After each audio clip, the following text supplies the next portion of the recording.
Ngiyaxolisa. Isikhathi senkosi ilanga. Kwake kwahlala unkosikazi naye wawushembe waqoqoba isihlalo. Yaphakama inkosikazi.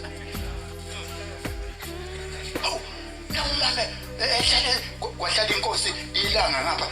Kwahlala umama waqoqoba isihlalo. Awu. Abantu bezobika kulo mama ukuthi hayi unoshembe unobaba omkhulu impela uye nje yini nina nhlale nibona ungayikho kuthi ngapha ngasenkosini ilanga bathi hayi usemncane ngesiphatha ingane esikole njengoba namhla besandondoza kodwa mncane ngenye imini sikuwo umuzi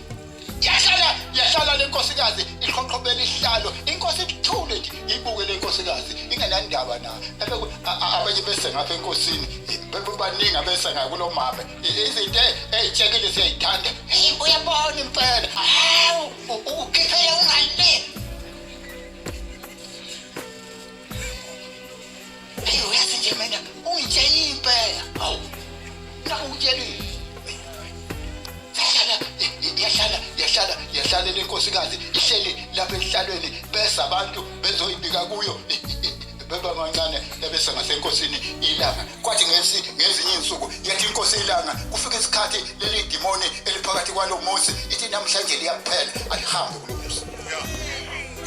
yawela ukuthukela lenkosikazi yabheka lenyakatho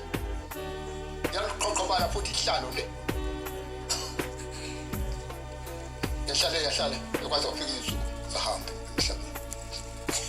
kubuye kwahlala enye inkosikazi eyayihleli lapha ngakulo mfulo ongale naye yaqoqoba lehlalweni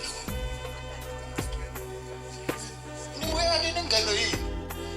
iphakama inkosikazi yini uthembe wena siphakathi komuzi wasephakameni ithi inkosi ilanga ngaleso sikhathi siphakathi komuzi ithi maNazaretha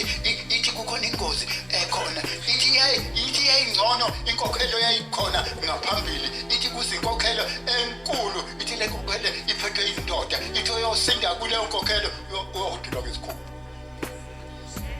sahlala sathula kodwa le nkokhelo kanti iyoqhamuka kanjani kwashala kwesokala eshowe akusekuhle esihlalweni sasezulwini saqala saqembukana phakathi komuzi wasekuphakameni kwaba khona abasonto endlini yesonto kwaba khona abasonto esigcawini eseduze kwendlu yesonto baphumela abawele ngaphesheya bawelele kulo mama naye wasewuthembe elapha kuthiwa ugojwana nimbuye nimkhuze ngasemva kuyiwa ngaphesheya kunoshembe lapha ngaphesheya ukutshela imfihlo kanti kuyimfihlo ukuba kukhishwa inyanga yesuku phakathi